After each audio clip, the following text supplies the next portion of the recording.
Welcome to the edition of the Scruffy Ginger Podcast. I'm your host and your Scruffy Ginger, Matt Graves. As promised, we have a recap episode of the Titans-Patriots playoff game, and good God almighty, am I happy to record this episode. Drew is back on to share his thoughts. We've got some stats that I think will interest you guys. But Drew, welcome back to the pod. Go fucking Titans. Matt, it feels good to be back. What a win. There wasn't enough whiskey in the world to calm my nerves. What a football game. And I think if you go back and listen to our pregame podcast for the listeners out there, we laid out the formula. You laid out the guys that were going to step up in a big way. And at the end of the day, it went down pretty much the way that we thought it would. Dude, and some might say, like, the haters out there might be like, oh, it's not that hard to, create the formula. It's like Derrick Henry needs to control the ball. Okay, that is maybe an obvious.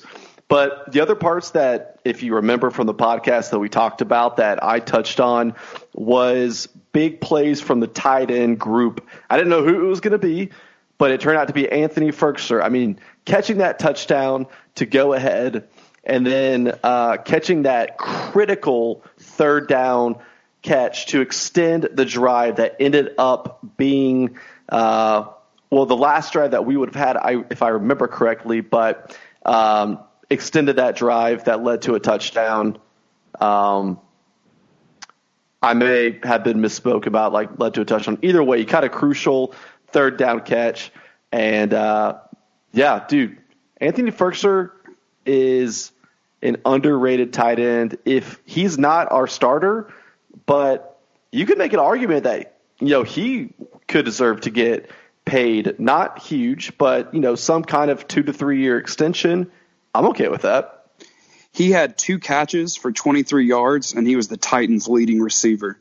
And, when you think back on the catches that were made, I mean, none of them, obviously the Titans' air game struggled, so there aren't a lot of memorable moments through the air.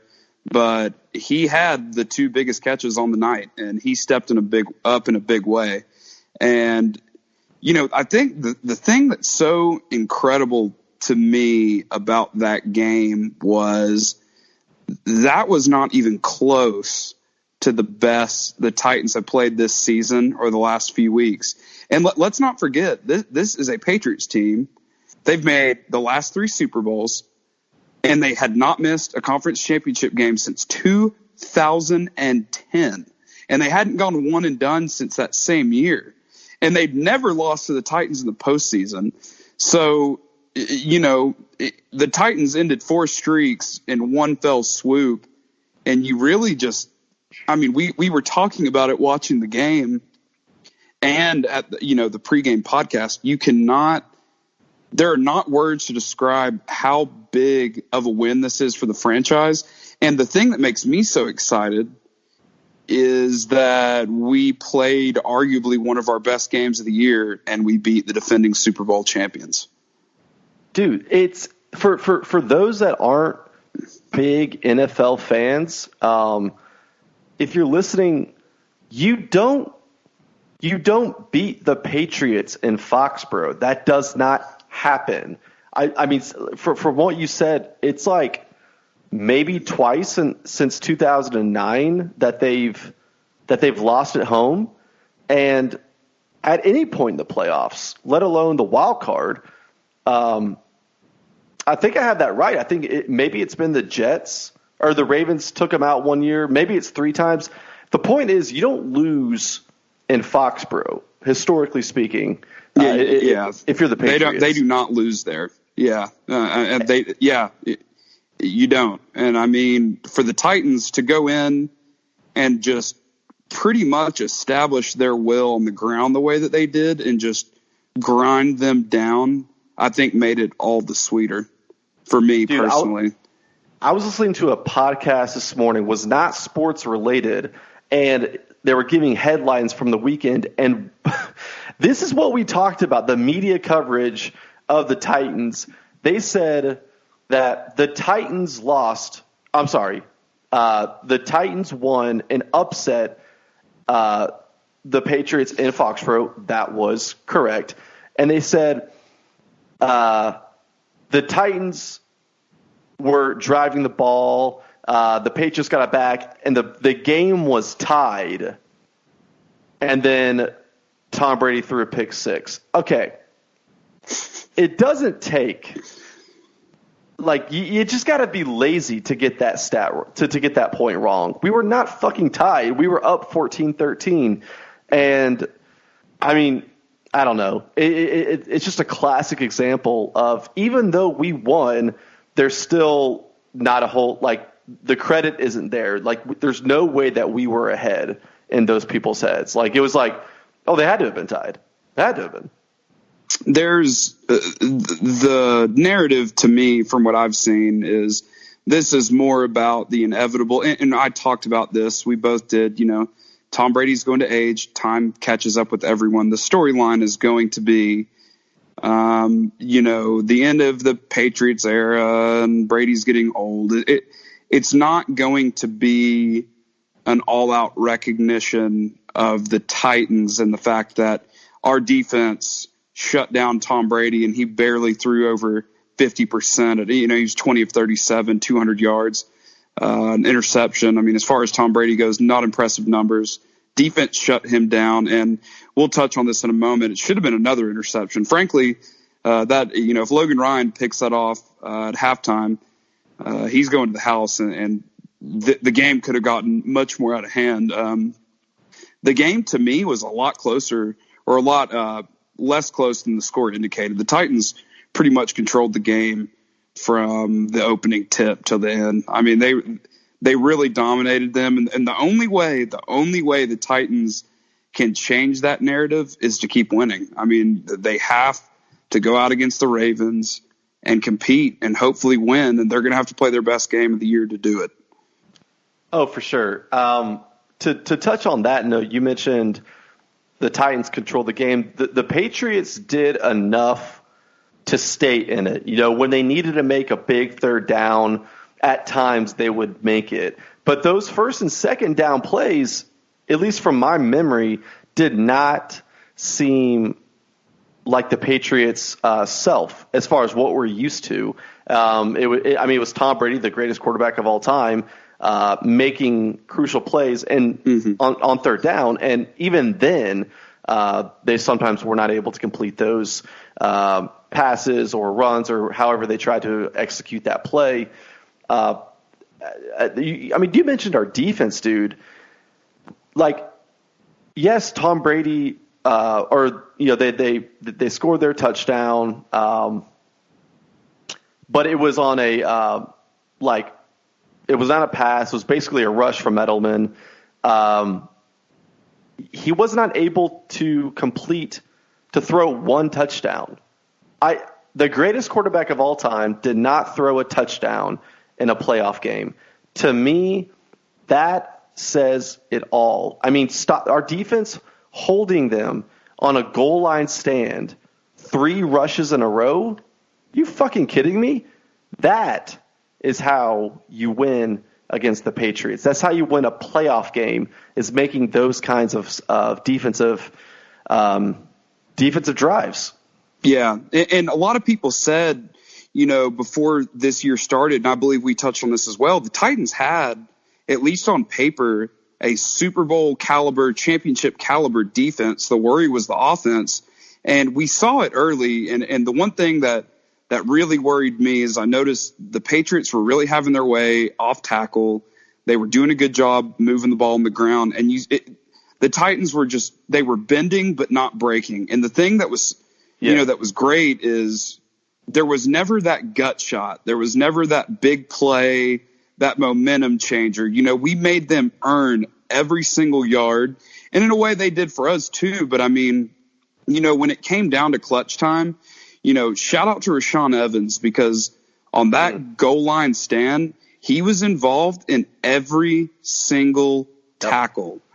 Dude. And those sorts of moments, to make another comparison, there is a goal line stand that pops up every single football season for the Tennessee Volunteers, and it is when they played Auburn. It was down in the Plains during the championship year in 1998, and 4 plays in a row, the Vols just stonewalled the Tigers in their house on the goal line. And to me, that is going to be a stand that is going to be talked about around Nashville, through the state of Tennessee for a long time. Just a man's man of a stand down on the goal line, and honestly a game saver. Yeah, because it was 14-10 at that point, and they ended up kicking a field goal from that drive. It was 10-7, and that field goal made it 13-7. I gotcha. Yeah, so that was, in the different, and just think about how the complexion of the game changes if you don't make that play. I mean, the ability to go into halftime with the lead is not there because neither team scored a point, in the second half. So who knows how that changes the complexion of the game. I mean, the Titans, and I'm sitting here watching the 1st and goal run, and Sony Michel just has this clear path to the end zone. The blocking by the Patriots is actually really good. Yeah. But the Titans, Rashaan Evans, man, he just could not be fucking denied. It's unbelievable how good of a stand that was. I mean, you just can't – there aren't words to describe it. You also can't describe the athletic ability on that second down of that drive. He jumped. He was running straight, had to plant on his outside foot at the line of scrimmage, and leapt. It seemed like 4 to 5 feet in the air to launch himself into Michelle or James White, whoever the running back was. Right. Dude, people just can't do that. Yeah, it was the 3rd and goal run. It was Michelle, and he just launches in there. It's unbelievable athleticism, from that guy. Just incredible. I mean, it truly is. Yeah, I think that, and we're going to do a preview episode with my buddy Spencer. But that being said, we can touch a little bit about the Ravens, and I'll just, I'm sure it'll be a little bit of repeated information with Spencer. But, dude, this team is primed to make that deep run. And I was talking with some guys at the office today. You can make an argument for every remaining AFC team. You can argue their path to the Super Bowl. Oh, absolutely. Yeah. I mean, every team is the still Texans beat the Chiefs. The Titans beat the Chiefs. The Ravens have played every team in the playoffs except for the Titans. And yeah, I mean, the Titans are playing the kind of brand of football that, I think we're going to beat Baltimore? Am I as confident as I was that they're going to beat the Ravens? I mean, the Patriots, absolutely not. But I mean, yeah, it's absolute. Whenever you can control the ball on the ground the way the Titans are right now, which was proven by the fact that they won in Foxborough with only 75 passing yards, you can win big time football games. And on that note, I know we're going to get into this matchup, we're going to touch on it, but we have to talk about Derrick Henry's performance. We'd be remiss if we didn't. Mm-hmm. I want to go over some things about what that just manly man did. He is the first – Matt, I couldn't believe this when I saw this. He is the first rushing champion. Think about how just incredible this is because, when you think about winning NFL teams, especially during our lifetime, you think about being able to run the football, okay, and then setting up the pass through that. So this is amazing to me. He is the first rushing champion with a 100-yard playoff game since Terrell Davis in 1998. He is the first rushing champion to win a playoff game since LT in 2007. And he is only the second Titan with multiple postseason 100-plus rushing yard games. He also broke his own franchise record for most yards from scrimmage with 208. Holy fucking shit. That's a lot of information. A lot of it's unbelievable to me that there hasn't been an NFL rushing champion with a 100-yard game in the playoffs since Terrell Davis with the Broncos in 98. Dude, that's insane. I didn't know that. Now listen to this. This is crazy too. You know, we talked about how we knew Belichick was going to try to take him out. And usually he is so good at taking out those key players and making you get beat by those fringe guys. He is the first player to top the 200-yard mark against a Patriots team coached by Bill Belichick in the playoffs ever. Hasn't happened. Ever. Hasn't happened. Derrick Henry, the first guy to do that against a Bill Belichick coached Patriots team. I mean, and you know, from the very beginning, we saw it. He had 49 yards on the first possession alone. And by halftime, he had over 100. 34 carries, 182 yards, and a touchdown. And he also had a key reception for 22 yards. All of this, mind you, as I mentioned in the pregame show, the NFL's top-ranked defense. I mean, to manhandle the top-ranked defense by that, and just like we said, Matt, it got better as the game went on. You know, the Patriots regressed offensively as the game went on.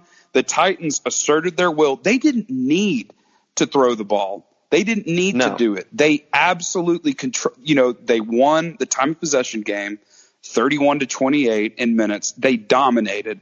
They did it the exact way that we said that they would have to do it in order to win. Very impressive by Derrick Henry, absolute legend, and a true rushing champion. I mean, not a gimmick of the offense, an absolute monster that the Ravens are going to have their hands full with, and they're going to have a hard time stopping him too. Yeah, dude, I was just looking this up, and again, I don't want to get too far into it, but the Ravens have the fourth-ranked, if I'm looking at this correctly, they have the fourth-ranked rushing defense, but that means they average giving up 93 yards. I'm pretty sure I'm reading this right. Yeah, I mean that sounds about right, and that's really impressive numbers. I mean, obviously the Titans are going to have, their hands full trying to rush the ball on. And I'll admit I don't know as much about the Ravens as I know about some other teams, but I mean, whenever you're going up against a stout defense like that, and the Ravens, I mean, you think Ray Lewis, I mean, old rivals of the Tennessee Titans, they've always kind of been known as a defensive nightmare. So the Titans are definitely going to have to be much more efficient through the air, I think, to win this game, simply for the fact that 14 points ain't going to win it. You're not going to go up to Baltimore with their dynamic offense, put up 14 points and only 75 yards through the air and win that football game. It's not going to happen. Lamar Jackson's too dynamic. You think that the Ravens watched that game because they're going to watch the film? You think they're not putting 8 people in the box? Of course they are. Yeah, they have to.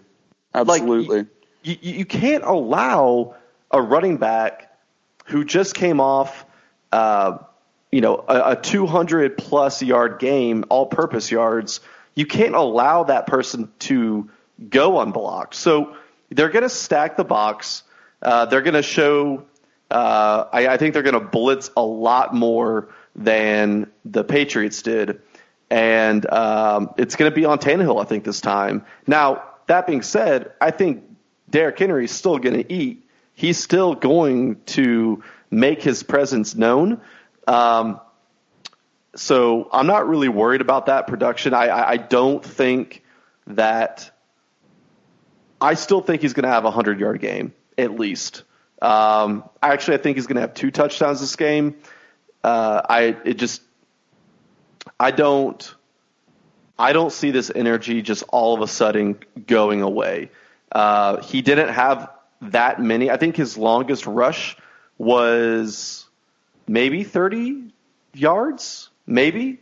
It wasn't like he had it's one thing to look at a 200-plus yard game and say, oh, well, one of those carries was for 80 yards. Or 2 of them. Yeah, like an 80 and a 40. And then it's like, well, I mean, yeah, like you're saying. I mean, the Titans wore them down. They made them bend and bend and bend until, I mean, the Patriots broke. They couldn't stop him. And we've seen that with so many other teams this year, The one thing that was different is usually, the Titans seem to put up more points in the second half, and, they always seem to get in their own way. But they really just wore the Patriots down, and they didn't have an answer for him. I mean, it was just like you and I said, when you see a guy like that running at you, eventually you just don't want to tackle him anymore. And, it just felt that way. It was like the Patriots just didn't want a part of that guy. He had 200 yards, and, he made it look easy. I mean, he just kept going and going and going. It did not wear down at all. Yeah, dude. And you mentioned the point where the Patriots broke. Dude, it is hands down, because when Belichick breaks, the Patriots break. And when Mike Vrabel used Belichick's own loophole on him by that was pretty cool. That was pretty cool. Running off 1 minute and 49 seconds when no play has happened. Dude, what a middle finger to Belichick. I mean, and here's the here's what's so incredible about all that. He got mad. Yeah, he got mad of course. that someone was doing it to him, as if he's the only coach that's able to pull something like that off. Dude, that was brilliant by Vrabel. And honestly, they had to have just seen that from Belichick. I guess they did it against the Jets, if I heard correctly from someone. They did do it against the Jets, yeah. And, dude, maybe you just catch wind of it, or maybe they studied film on the Jets and they just noticed it. But, how do you intuitively just know about that? It had to have been they just stumbled across that play during that film and be like, oh, okay, I'm about that. If this comes up, he was an understudy of him. So, I mean, and that was pretty widely circulated in the league. It's those guys all talk, and, they're aware of those loopholes. So, yeah, that was awesome to see. And then, of course, I mean, just big dick Brett Kern just coming up huge. In games like that where offense is kind of at a premium and points are at a premium, to just continue to make the big punts like that and pin the Patriots deep. I mean, golly, just huge there at the end to just, the game was over the second that punt landed. Done. Dude, that line drive of a punt, and when I think it bounced around the 10-yard line, and then it, or 10, 15-yard line, and then it caught the right bounce. It just kept here's the thing though, it could have instantly hit and just shot into the end zone, but it bounced and then just rolled slow enough to where our guy could get to it. That was insane. And what did I shout at the bar? I said, "That's why he's a first-team All-Pro." I was like, "Oh yeah, dude, we were going fucking nuts." And how much time did that waste too? I mean, if that just goes straight to the end zone, I'm not saying it makes a difference, but instead of having the ball at the 1, the Patriots have it, much further out, and probably 7 or 8 more seconds back on the clock. I mean, at least one more play, right? So, yeah, I mean, absolutely massive to, first for Vrabel to do what he did and milk that time off, and then for Kern to do that. I mean, yeah, it was just such beautiful execution and time management down the stretch from the Titans to just completely seal the game and end it. I mean, they had no chance. Dude, Spencer's coming on the next episode. He posted, or his caption, someone was filming the whole thing during that punt, and the caption was, "Where were you when a punter took down the Dynasty?" Yeah. It's just you hate to see it. Dude. Big dick Brett Kern. Just earning that money. Keep paying them. How much? Okay, yep. How much are we, what would you, because I don't know if we talked about it, but what would you be willing to pay Derrick Henry at this point? Oh, man. I mean, what's the number one stat? What's Zeke making? I think it's in the neighborhood of Let me see. I want to say like 60 to 70, maybe. 6-year, $90 million contract. 90. I was way off. How much guaranteed does it say? Because I think that's going to be. Let me click on this here. This is from Business Insider. Dude, while you're looking it's and he surpassed. The next mark is Todd Gurley's 4 years, $60 million. So wow, yeah. I mean that's quite the gap. I mean, so the guaranteed money is $50 million. The guaranteed money is $50 million, whereas Gurley's is $45 million. I think you have to. I mean, I really do think you have to put him in that conversation. I mean, or someone else is going to if we don't. Dude, okay, so it's not just this season. Again, last season, it took that conversation from Eddie George to snap him out of whatever he was in. Second half of the year, or at least the last 6 games, on fire. This entire season, on fire. I mean, you have to don't let him hit the market.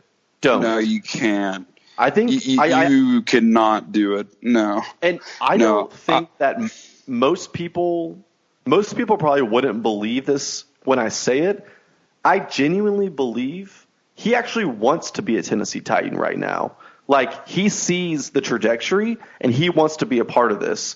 Now, I know money talks and that could easily change, but I think if you give him, because again, these kind of running backs this is a generational running back. I mean, you just don't see this kind of production on a week-to-week basis. And, of course, someone's going to say do it 2 full years back-to-back. But just pay the guy. Yeah.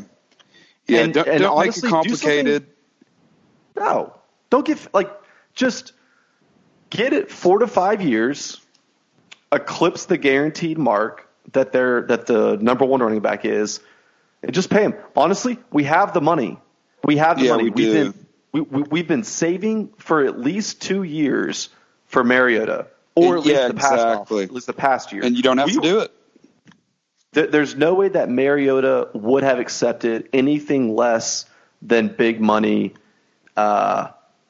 quarterback money. I mean, that's if he earned it, sure, but he has not, and we're not even going to talk about that. But we have the money. He had the opportunity. Yeah. He didn't earn it. And, the thing, I mean, what running back wouldn't love the sound of, hey, you're going to get the ball 20 to 30 times per game. You're going to get 5 yards per carry. You have a great offensive line in front of you. I mean, the guy was the rushing champion this year for a reason. And, that's a combination of having a quarterback that understands how to check down, how to read a defense, an offensive line that is willing to road pave, and everything that the guy needs is right here. So yeah, I don't see any reason the Titans will not do that. I think somewhere in the 50 to 55 million guaranteed range, 5 years, $80 million. Yeah, I mean the guy's earned it. Give it to him. Yeah, and no, he's gonna be the highest paid running back of all time, hands down. Oh wow. Yeah, I mean, he could. I mean, who else is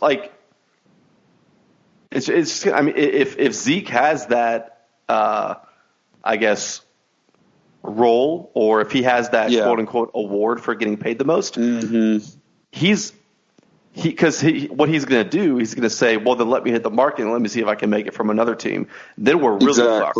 Like our hand has already been shown. You got to give it to him. You're right. Just give it to him. Yeah, and because our offensive line is strong enough to where we can find people in the draft to eventually replace a Saffold to eventually, Conklin's going to get replaced more than likely in the offseason, probably from a free agent trade. Maybe not. It depends on how well he plays, but Ben Jones just got paid. I mean, we're keeping the right pieces together. And now Henry has a receiving core that's threatened, that threatens other defenses. Because, dude, the Ravens formula is going to be blitz the fuck out of Tannehill. Blitz him. Because you're going to have to stack the box anyways, make him beat you with his arm, but you also have to have A.J. Brown, Corey Davis, any of our tight ends, Tajay, who nobody talks about, who has made some critical plays over the past couple of weeks. You can't just let these people go free. I mean, it's almost like you look at this team and you don't want to get too far ahead of yourself because you don't want to over-psych yourself up, but this team kind of feels like too good to be true. Like, it's we have the pieces. I think,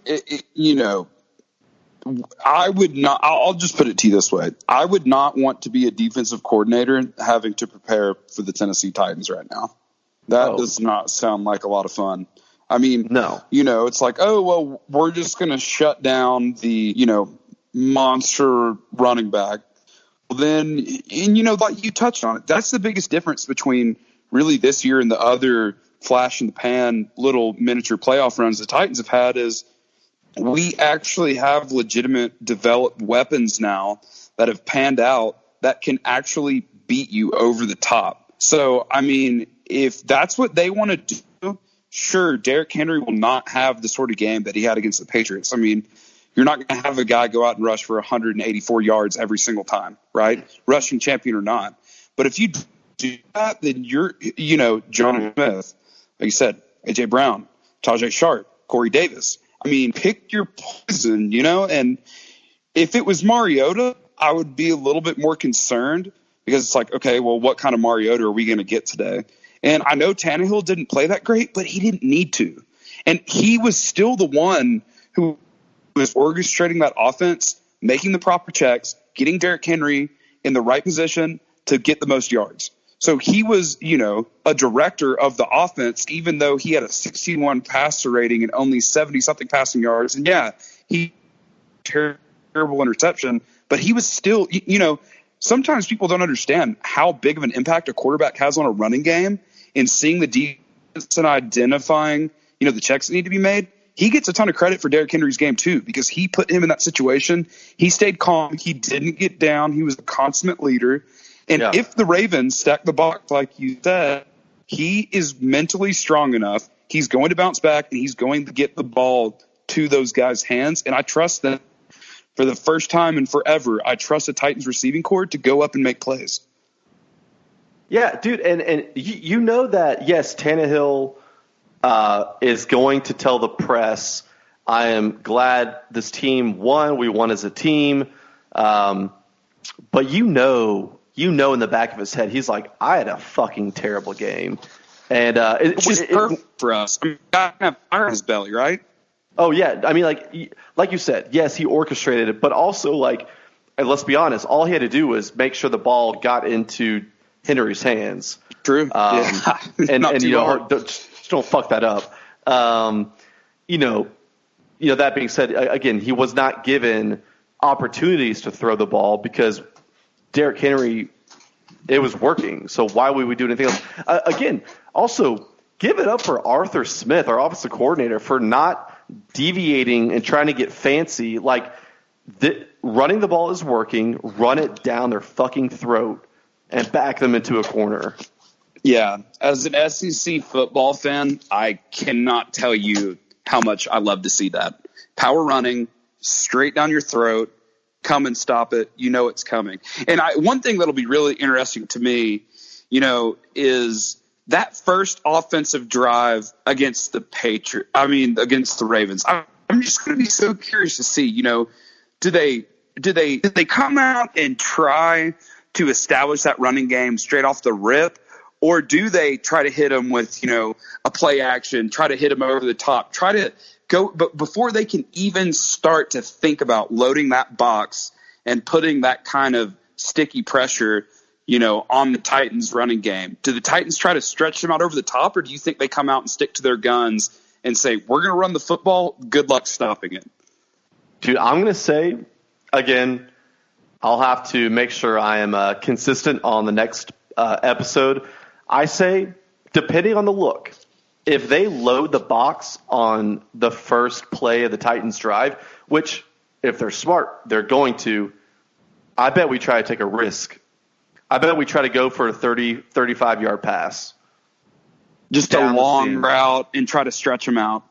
Yep. And just and send a message that, yeah, we know what happened last week, but you got to be prepared for all aspects of our offense. It's a double-edged sword. It's not just the running game. You have to contend with both phases of our offense tonight if you want to beat us.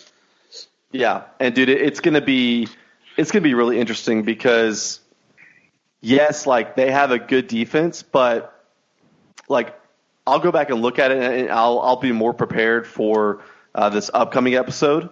But some teams have torn them up. Like they're not impenetrable. They're not this perfect defense like the Patriots on paper claimed to be, Like the Patriots are number 1 or number 2 in like almost every category. And we went out and we did not just beat them. Yes, the score was closer like you had said. We annihilated their defense. Annihilated. We exposed them for what they are, which is a team who's played pretty shitty teams the entire season.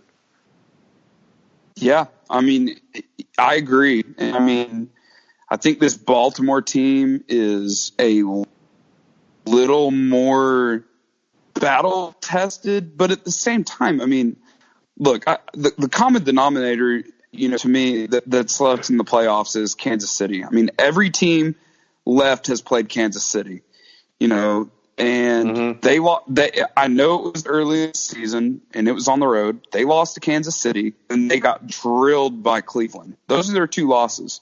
So you can't tell me that the Titans can't compete with these guys, because when you look at what we've done, I mean, the one thing that's a little concerning is, like you look at that Houston scoreline and they beat the shit out of the Texans. I mean, they beat them 41-7.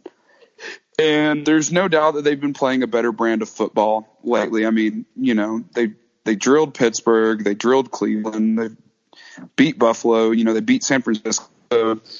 We're seeing a little bit more of a battle-tested team. They've risen to the occasion. Ever since that Cleveland loss, they've been on an absolute tear.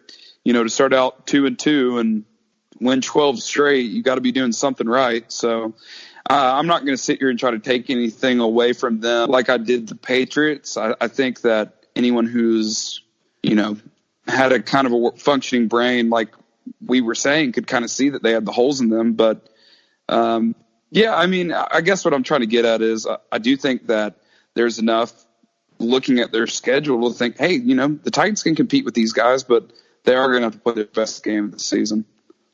Yeah, and you can't. So for people that don't pay attention or don't watch highlights or are not grounded in like what's going on currently with each playoff team, the Patriots were 12-4. Their defense is ranked first in a lot of categories, but everyone that's watched the second half of the season has seen a diminished team. We've seen the decline, but for someone that just turned the game on, they're like 12-4, number 1 defense, and they're in Foxborough. The Titans don't have a shot. But if you look at our games versus their games, people know that we had a shot, and a good one at that. The thing with the Ravens that's scary is not only on paper are they good, but they're actually their execution is there, and their threats on offense. You just have to it's going to be interesting to see how we scheme against their offense. I'm actually really excited to see that. Now, I'm going to get, because I'm going to be on the preview pod in some capacity, and I'll touch on a lot more of this because I love looking at all of these in-depth statistics, and I did that a lot with the Patriots. But I do want to on this because I do think this is super interesting. So Baltimore's passing defense, opponents' passing play percentage is 63.08% of the time. Teams pass against Baltimore's defense. Okay, so that's a really high number. That's number 30 in the league. So that means there's only two other teams that pass on their defense more. Okay. And opponents rush against Baltimore 36.92. So you add those two up 100%. That's number 3 in the league. So what's interesting about that to me is that the Titans that's probably going to be about flip-flopped. I would imagine the Titans are going to run it about 63% of the time. They'll pass it about 36% of the time. So, yes, I mean, look, the Ravens have the number 3 overall defense, from what I can see here.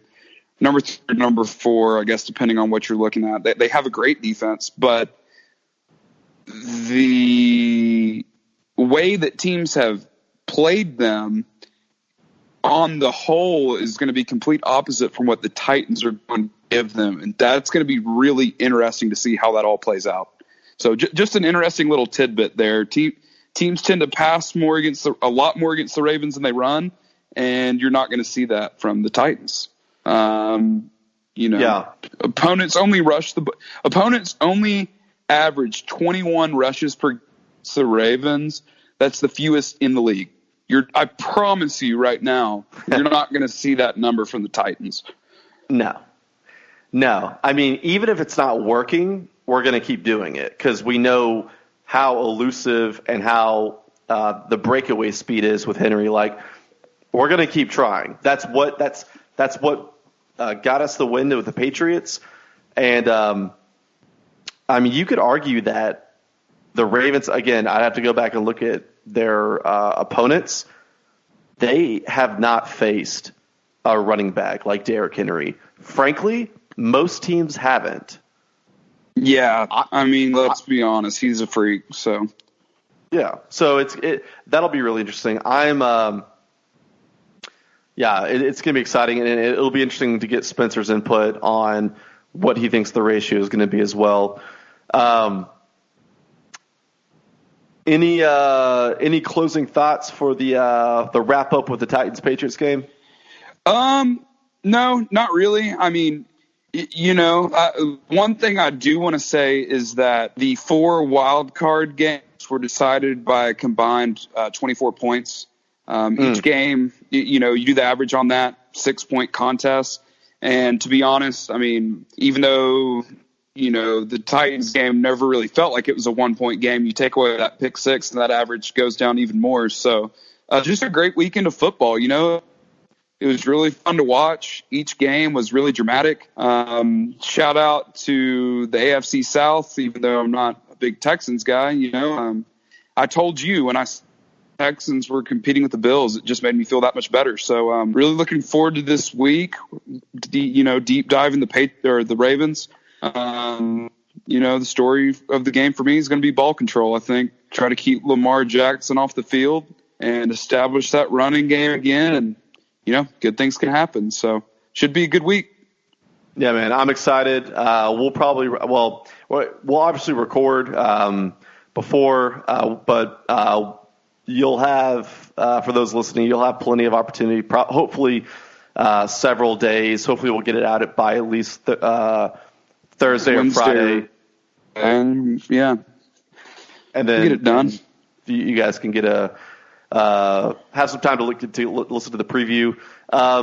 One quick note: we're hoping that this sound quality is better. It sounds better on our end right now. Sorry for the echoey, but hopefully you still enjoyed it. And sorry for the technical issues.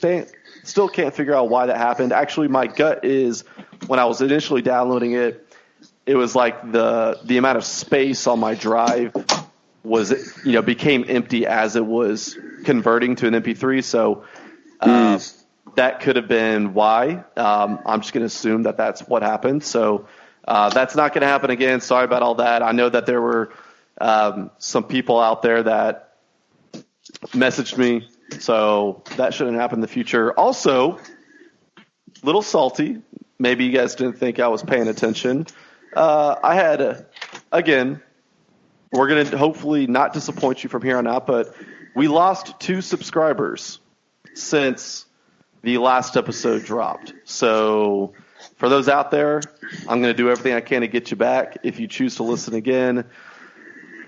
Anyways, just want to give a little tidbit out there. Hopefully this is a lot better. I know it's not perfect, but it should be better moving forward. As always, Drew, thank you. Jags suck. And looking forward to previewing the Ravens with you guys. Tighten up. Tighten the fuck up. See you, Drew. See ya. Thanks for listening. Bye.